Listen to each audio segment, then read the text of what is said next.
কোনো দোকানদার যদি চোরা কোনো কিছু কিনে, তারপরে পুলিশ যদি জানতে পারে উনি চুরি অন্য অনেক কিছু কিনে ব্যবসা করে, তাহলে পুলিশ কী করে, ওই লোকটাকে ধরে। এখন এই কথাটা কেন বললাম, আওয়ামী লীগ আজকে 3 টার্ম সরকার গঠন করছে। কার জন্য? জাতীয় পার্টির জন্য। এখন জাতীয় পার্টির নেতাকর্মীরা আপনারা কোনো কিছু বলেন না, যার জন্য আওয়ামী লীগ 3 টার্ম টিকে গেল গা। এখন সব দোষ কি আওয়ামী লীগের নেতাকর্মী গো?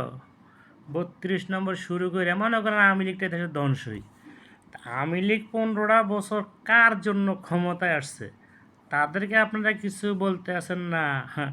এটা তো বুঝতে আসেন না খেলাটা কোন দিকে খেলেন। আপনারা হয়তো মনে মনে ভাবতে আছেন আমরা এমন একটা নির্লক্ষা করবো, হয়তো আমাদের বিএনপি নির্বাচনও নাও যেতে পারে। যদি বিএনপি নির্বাচন না যায়, তাহলে জাতীয় পার্টির আমরা ওই শেখ হাসিনা যেমনে রাখছে আমরা এমনি রাখবো, আমরা সিস্টেমের সরকার গঠন করে এলাম। ওই চিন্তা ভাবনা মনে চলতে আছে বর্তমানে। নতুন রাজনীতি দল আইতে আছে না এই দেশ। ভাই আপনারা রাজনীতি দল করেন, দেশের মানুষ আপনাদেরকে শুভেচ্ছা দিবে, কিন্তু যাদের রক্ত এখনো শুকায় নাই তাদের সাথে আপনারা বেমানি করছেন। আর যদি একটু সুযোগ পান দেশের সাথে, শেখ হাসিনা 15 বছরে যে বেমানি করে না, এর চেয়ে বেশি বেমানি ভাই আপনারা করবেন, যা বুঝতে আছি। শোনেন, রেগে যাবেন তো হেরে যাবেন।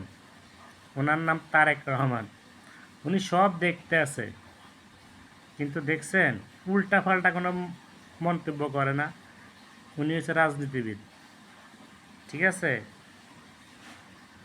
তো এই বিএনপির নিয়ে আপনারা যে নীল নকশাটা তৈরি হইতে আছে বর্তমানে, যা করতে আছেন ভাই, এটা বিএনপি তারেক রহমান 15টা বছর এই দলটারে টিকে রাখছে তিল তিল কইরা।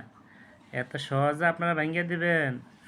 শেখ হাসিনাই পারে না 15 বছরে, আর আপনারা তো মিয়া ছাগলের 3 নম্বর বরকি, কোনো লাভ হবে না। সবচেয়ে ভালো দেশটা সুন্দর হোক, সবাই মিল্লা চলেন, ঠিক আছে? ফেয়ার একটা নির্বাচন দেন, জনগণের দেখুক, জনগণে ভোট দেখ, যাকে ভোট দেবে সে সরকার গঠন করবে, ঠিক আছে? ভালো থাকেন, আসসালামু আলাইকুম।